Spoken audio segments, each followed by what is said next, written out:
Hello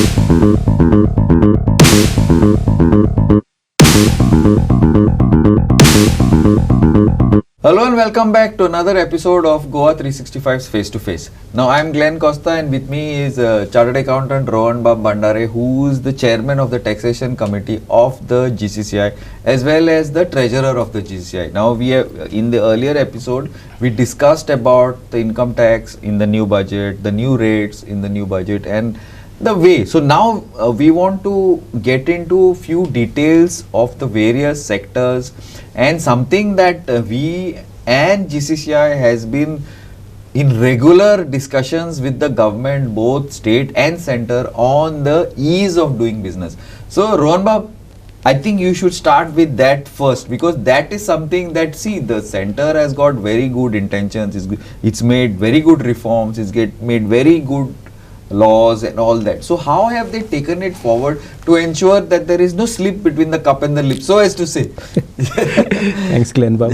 Hi. So for ease of doing business, one of the very important matters that Honorable Finance Minister had mentioned was that there is going to be a high-level committee which will be now set up, which will only look at reforms and how these regulations can be now simplified, which is I think a great step, because the budget itself will probably not be able to give you a solution. It's not a very quick kind of a this thing where you can just change reforms through a push of a button. So there is going to be a kind of a high-level committee which will look at reforms. There's a separate committee which is again being set up by the government for financial reforms. So again, these are two major kind of committees which are going to be now working.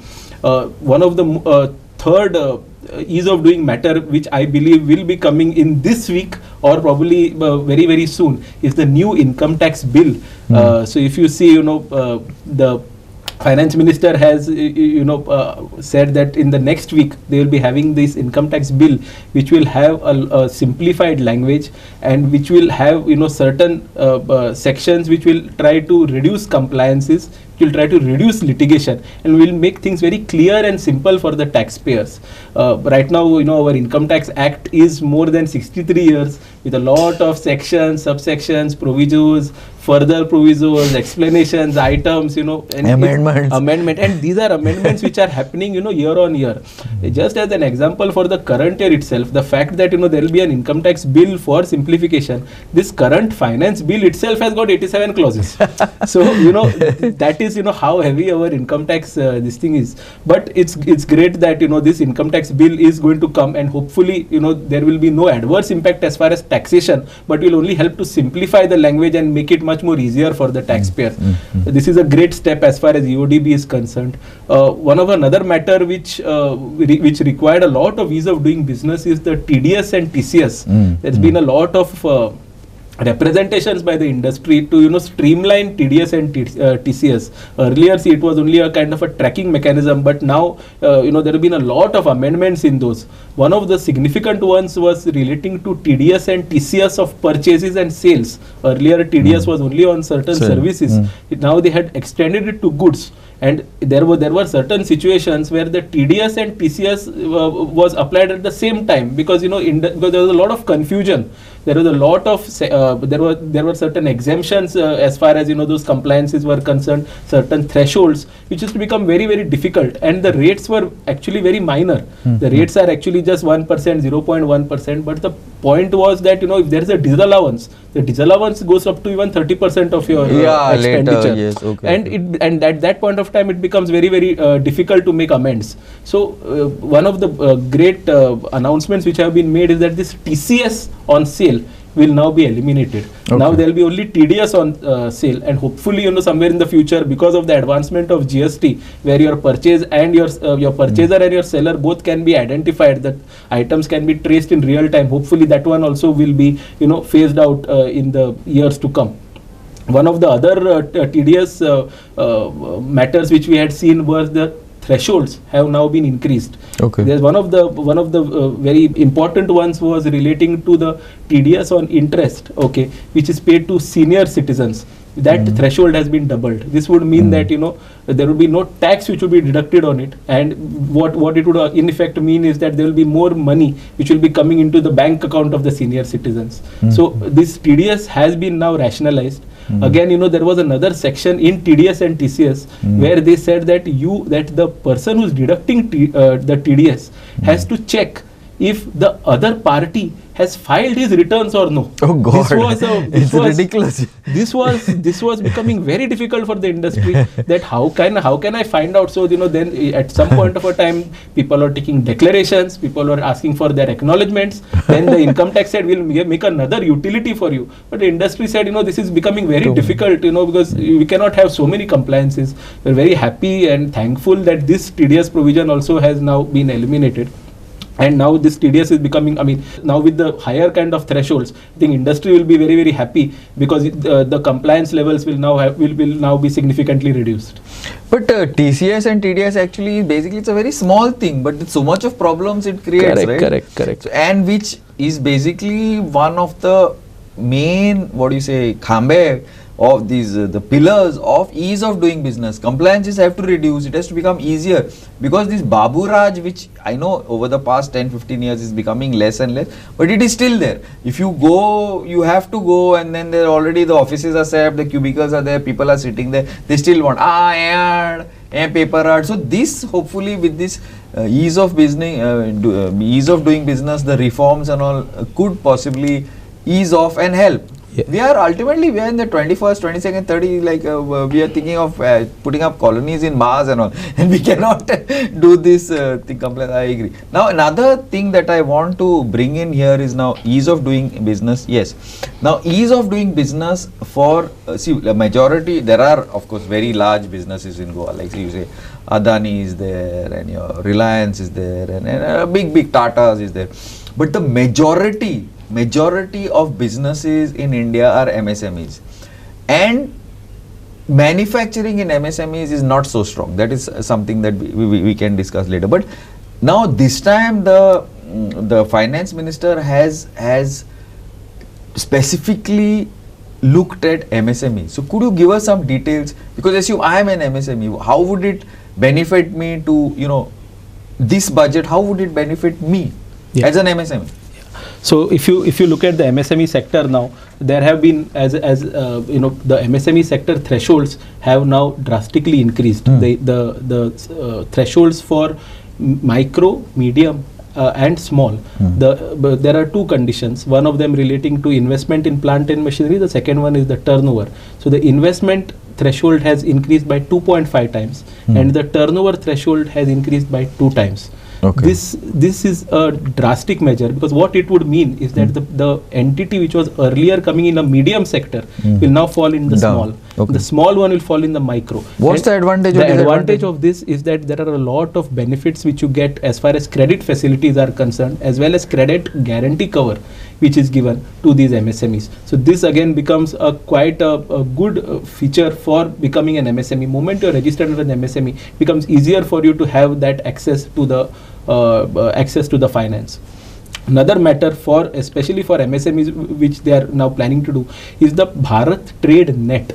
This is now going to be a new digital infrastructure to promote exports for the MSMEs. This is again being touted as one of a very revolutionary kind of mechanisms, just like how you have an ONDC, which were again government initiatives. They are going to have a Bharat Trade Net, which will look at your documentation as well as financing solutions for MSMEs, which are going to go into exports. This will then again be integrated with the unified logistics platform which they are having. So the government is setting the path for the MSMEs to become much more and more export oriented. The government also has identified certain sectors such as leather, such as toys, for which they are now going to give more incentives for manufacturing, because we are seeing that the government now is taking a kind of a position that India has to make in India, but make it for the world. So the government has now also started identifying certain sectors which they feel that it's much better for us to have that kind of a facility in India. And for Goa, again, there is another move where they are looking at clean technology. So this is something which goes very, very well with Goa, where they are looking at using clean technology for their manufacturing, and those kind of products are going to be encouraged. So this seems like a very good move. Clean tech, any specifics have come out? No. Right now they are still the detailed policy is yet to come, but what they are looking for are export oriented products which will have a much higher kind of a quality, and which will again be a kind of a sustainable model for manufacturing. The other day the Chief Minister was talking about digital infrastructure. But digital infrastructure, Goa really needs to work on. Why? Because most of this is from experience we can see them, and like from many friends who are in business. You also, I'm sure, you must be handling a lot of the other industries. In Verna and all, without a genset, you cannot function. One. Number two, internet is unstable. Like I have friends who are in this cyber security and all. Today with these digital frauds and cyber security is a huge business. They have to leave India and go and do business outside. They are handling even governments in abroad and all. But they want to come to India. But nobody can guarantee stable internet. Yeah. So these are some of the things that the government has to do. I'm not asking for a comment from you, but I'm just saying. In fact, in this current budget, there is a very good proposal for power sector. The government for general power, for electricity, where the government has incentivized the state. So if you see the budget this time, it's having a theme. The theme is also to have competition between the states. One of them is the power sector, where they are saying that you bring in reforms in the power sector. If you do bring in the reforms, we will let you borrow an additional amount of 0.5% of your state GDP. Wow, that's a large amount of a borrowing, and it's especially good for those states who would like to borrow, because now you get an additional kind of a percentage to borrow, and it incentivizes you to achieve that kind of an objective. Another matter which they had put up is the investment friendliness index. This is again going to be between all the states. It's going to be it's just like how we had our ease of doing business rankings. The investment friendliness index is again going to be developed by India, where the states are now going to compete to see who has the best business environments. This again brings all states, such as even Goa, where we can now portray as to why we are going to be the best investment, and bring out our strengths, bring out our two airports, bring out our closeness to the water for the logistics, and show that we are one of the best for investment. This again gives a great opportunity for Goa. Okay, I think we should talk about this a little more, but before we continue, we'll go in for a short break. Keep watching and see you on the other side.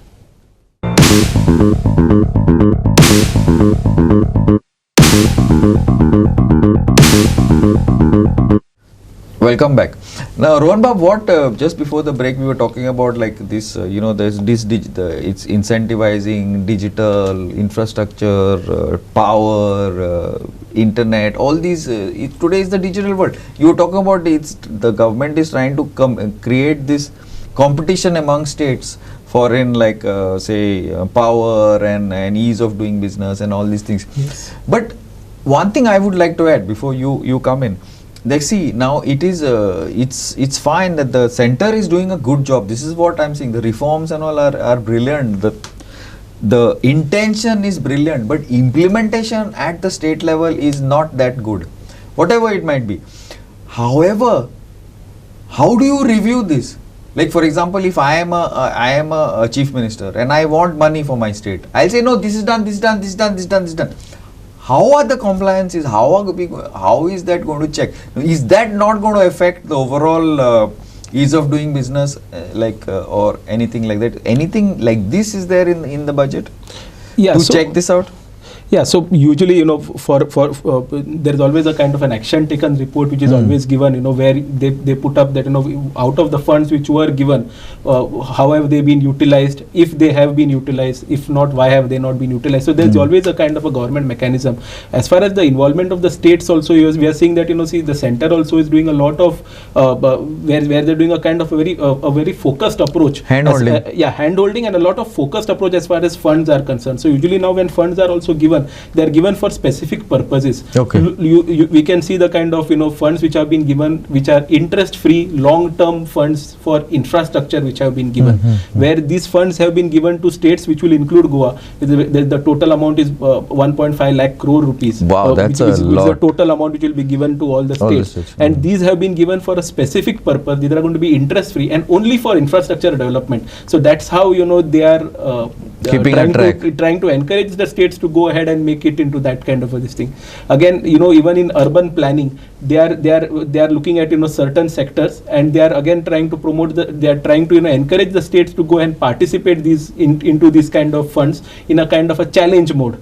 And they are trying to see that the states step up to it, and they use the funds and take the things forward. This is what I'm saying. The center has got very good intentions, and it's giving a lot of money, but lot of implementation is not I mean, it's a little political statement, but look at 500, 600, I don't know, almost together thousands crores for smart city. Look at the state of our roads after 10 years. It's like implementation is very bad. Anyway, leaving that aside, I'm just saying this is a danger, because ultimately money is money, and so much of money is being spent, but how that money is being spent is something that needs to be done. Leave that aside. This I don't want to bring you into this very political, though you are a Ponjekar, but I'm just saying. Yeah, in fact, I have my daughter's car. 6 months back I had done the suspension work. Right now bill is come, both back shocks are gone, drive shaft is gone, one tire burst. I'm just saying, after 6 months roaming around in Panjim. So too, that is, leave it that aside, and hopefully it will get sorted out soon. One, tourism. Now tourism is something, and even to a little bit of shipping and logistics, tourism is something that is the mainstay of Goan, at least the face. We may have pharma and a lot of other industries, no doubt. Pharma is damn big in Goa, nobody knows about it. But for tourism, many things are coming or not, and how do we apply for it, and how do we actually go about the thing? Is there anything in the budget? Because for Goa, tourism is a big thing. Yeah, so Goa is is being portrayed as an international destination, and again, there have been a lot of benefits which have been given for the tourism sector. One of them is the kind of connectivity which will now increase because of the Udan scheme, which will mean that there will be more connectivity towards Goa. Goa, again, they are also trying to bring in different types of tourism. One of them is the medical tourism and the heal in India kind of tourism, which is again a totally different perspective to the traditional tourism that we are having. So again, this is again going to bring a different kind of a perspective to Goa. Spiritual tourism is something again that they are looking at. In Goa, spiritual tourism we cannot compete with Puri and Ayodhya. True. But to have a different kind of a spectrum, or rather a spectrum of different types of tourism, I think that will be a great step. Again, there is also a promotion for the homestays. Goa already has a homestay policy, and now there will also be certain mudra loans also which will be given to to those persons who are into this kind of homestay industry. Also, they are looking at 50 tourism sites for development. So hopefully Goa can also throw its hat in the ring and take the benefits of that of the kind of benefits which are being given for tourism. Now, what I wanted to know is this: now, is tourism the type of industry that can be classified? Is a business connected? I mean, which does tourism? Can it be an MSME? Yes. How is that? Like, what is the? Yeah, see, because you can have three types of MSMEs. You have a manufacturing, you have a trading, and you have a service industry. So this comes under service. Yeah. So only thing, there are different benefits for the service. There are different benefits for trading. There are different benefits for manufacturing. Okay. So there are different kind of benefits for all the three kind of this thing. Okay. And but then the two portals are already there. The Udyam portal, the Udyog portal, which are for your services. Services is there's a separate portal for services and one for the kind of goods or rather the manufacturers. So you just need to register on that, and then you get to classify yourself as an MSME. This is again all on a kind of a self-certified basis that you need to take it up. So compliance, you need registration. And this is a self-certification which is there. Things are very, very easy today. So you do not need to have any kind of separate kind of certifications or this thing. Whatever documents are required on the website are something that you need to upload, and and once that approval is done, you will get the kind of MSME number. Also, now all these facilities which the budget has given to MSMEs, those are standard. I mean, standard. Maybe the figures will change here and there, but they are the same for all manufacturing, services, goods, and they are the same. Means they are for everybody, right? For every MSME. No? Yeah. So in the sense there are separate schemes for manufacturing. Those are specific, but otherwise generally the figures and all that are for everybody, right? So it helps MSMEs as a whole. Absolutely. That's what you're saying, right? Yes. So in manufacturing, any sort of priorities are that it come to your mind which the government is looking for? I know exports. Besides that, like I don't know, I like went through that I was talking about in the first episode, food processing, agriculture. Is there something like that? Any details you can give us? Yeah. So for manufacturing, see the theme what they are looking at is frankly at the kind of exports. Okay. Yeah, that I know. How do we promote those? And that's the reason where you will also see that even your custom duty rates have been tweaked in such a way so that you actually start making in India. As far as manufacturing is concerned, you have. I mean, if you look at it from a sectoral point of view, they are frankly. So they are focusing more on the kind of clean manufacturing and certain specific industries which they feel that should need promotion, something like toys. And leather. And leather. Yeah. Besides that, agro-based anything. Food processing. So agriculture would be a separate kind of an industry where they are looking at the kind of that Dhan Dhanya scheme. So they are looking to promote certain pulses, and they are trying to make they are trying to focus a lot on the agriculture by using the kind of technology and AI into the kind of a mix. They are also looking at along with agriculture, they are also looking at fisheries, where Goa again has got a large section which is also looking at seafood exports as well. So they have given certain benefits as far as fisheries are concerned, where certain custom duties have been rationalized so that it becomes easier for them to export. Other than that, they are also looking at the shipbuilding industry, which is again very important for Goa. They are giving certain financial aid as far as shipbuilding is concerned, and they are also looking at certain shipbuilding clusters to increase the capacity of the shipbuilding. And So but see, tourism, besides tourism, I know there are so many spots, plus also shipping. You're talking about shipbuilding. Shipping also, I think there are a lot of projects. I think 2 or 3 probably would come up in India and all, and these type of. But is it? See, this is sectorial. Like I don't know if I can put it what exactly I want. This is very sectorial, right? But is it also interconnected, you feel, the budget? Absolutely. And many of the sectors are also very, very interconnected. That's what I was saying, sectors. You have a look at shipbuilding. Shipbuilding is not only for logistics. Shipbuilding is also very, very, interrelated to the tourism. We are seeing the boats which are now built for tourism. We are looking at hinterland tourism. Even the smaller boats today, where you have got hinterland tourism, where the waterways may be much smaller. That shipbuilding is again very, very interlinked to this kind of a tourism industry. That's what I was asking. So if you look at the shipbuilding industry, again the kind of benefits which you are getting as far as logistics are concerned, be it the unified logistics portal which is there, again that's again getting interconnected. That hub, because see, pharma, like from what we have seen, and last time I think some representations had even gone from industry, that the pharma is a huge industry. 30-40% goes from Goa almost. I mean the thing, but they don't send it through the MTA or whatever it is, Murmugao. It goes by a road and goes from the other ports. So these are the things that possibly logistics, and Goa is logistic basically is clean. And if you're looking at manufacturing and what our inland waterways and inland waterways could be used, but that specifically I think would come out in the state budget, or something is there in the central budget for that, because we are almost out of time. So let's close it. So centrally they have not really focused on this thing, but probably we know. But inland they have.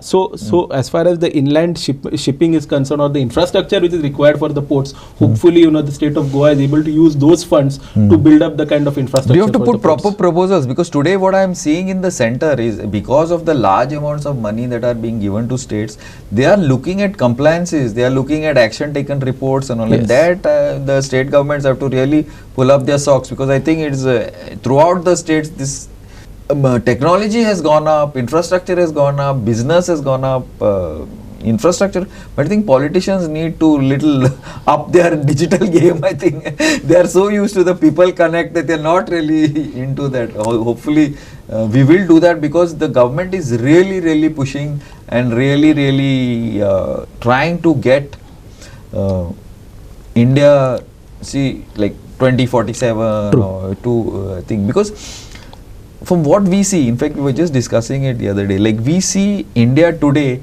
like what the US was like, say, 30-40 years back. So the same, literally the same path. So we possibly, hopefully, we'll be able to jump that 40 years in the next 5 years. I will just give you an example. Since we are looking at the past. I could probably end with just one example. The example is in 2000, our entire budget or our entire collections under income tax were around 64,000 crores. Okay.